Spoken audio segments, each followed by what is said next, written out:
Australia में passport खो जाने पर आपको तुरंत कुछ महत्वपूर्ण कदम उठाने होंगे ताकि आप अपना पासपोर्ट फिर से प्राप्त कर सकें। सबसे पहला कदम है आप अपने पासपोर्ट खोने की घटना को स्थानीय पुलिस स्टेशन में रिपोर्ट करें। पुलिस रिपोर्ट में आपके पासपोर्ट के खोने की तिथि और स्थान का विवरण देना होगा। इस रिपोर्ट को आपको बाद में पासपोर्ट के लिए आवेदन करते समय पेश करना होगा। भारतीय उच्चायोग या कांसुलेट से संपर्क करें।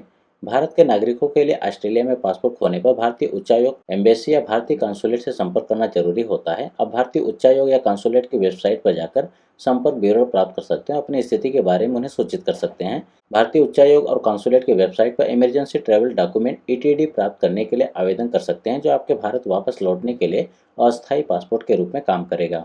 पासपोर्ट खोने की सूचना वेबसाइट पर दर्ज करें। पासपोर्ट सेवा ऑनलाइन पोर्टल पर जाकर पासपोर्ट खोने की सूचना दर्ज कर सकते हैं। ये प्रक्रिया ऑनलाइन की जाती है और इसके लिए आपको एक खाता बनाना पड़ सकता है। इसमें आपको पासपोर्ट खोने से संबंधित सभी जानकारी भरनी होगी। फॉर्म भरें और आवेदन करें। पासपोर्ट खोने के बाद आपको एक लॉस्ट पासपोर्ट रिपोर्ट, पासपोर्ट खोने की रिपोर्ट भरने की आवश्यकता होती है। आवेदन के दौरान आपको पासपोर्ट खोने के कारण, तिथि, स्थान और अन्य आवश्यक विवरण भरने होंगे। आपको अपने व्यक्तिगत विवरण जैसे कि जन्म तिथि, पता और संपर्क जानकारी भी भरनी होगी। आवश्यक दस्तावेजों को इकट्ठा करें। फोटो, आपको हाल ही में खींची गई 2 पासपोर्ट आकार की फोटो की आवश्यकता होगी। आधिकारिक पहचान पत्र जैसे कि ड्राइविंग लाइसेंस, आधार कार्ड यदि है तो, वीजा या कोई अन्य दस्तावेज जो आपकी पहचान को प्रमाणित करता हो, पुलिस रिपोर्ट जो आपने पासपोर्ट खोने के बाद स्थानीय पुलिस स्टेशन से प्राप्त की थी, एड्रेस प्रूफ जैसे कि बैंक स्टेटमेंट, बिजली बिल आदि जो आपके वर्तमान पते का प्रमाण देते हों। आवेदन शुल्क, पासपोर्ट खोने पर नए पासपोर्ट के लिए आवेदन करने पर शुल्क लिया जाता है। यह शुल्क भारतीय उच्चायोग या कांसुलेट की वेबसाइट पर उपलब्ध होता है। अप्लाई करके पासपोर्ट प्राप्त करें। सभी दस्तावेज आवेदन फॉर्म सही तरीके से भरने के बाद आपको इसे संबंधित कांसुलेट में जमा करना होगा।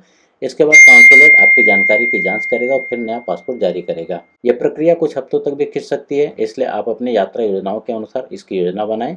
अगर अस्थायी पासपोर्ट चाहिए तो इमरजेंसी ट्रैवल डॉक्यूमेंट ले सकते हैं। अगर आप तत्काल भारत लौटना चाहते हैं तो आप इमरजेंसी ट्रैवल डॉक्यूमेंट के लिए भी आवेदन कर सकते हैं। ये अस्थायी पासपोर्ट आपकी यात्रा के लिए पर्याप्त होगा, जबकि नया पासपोर्ट बाद में जारी किया जाएगा। नए पासपोर्ट का वितरण, आपके पासपोर्ट आवेदन के बाद कांसुलेट या उच्चायोग द्वारा नया पासपोर्ट तैयार किया जाएगा और यह आपको मेल द्वारा भेज दिया जाएगा या आपको कांसुलेट से इसे प्राप्त करने के लिए बुलाया जाएगा। ध्यान देने वाली बातें, पासपोर्ट खोने पर यात्रा नहीं कर सकते। जब तक आपका नया पासपोर्ट नहीं मिलता, आप अंतर्राष्ट्रीय यात्रा करने के लिए पासपोर्ट का उपयोग नहीं कर सकते।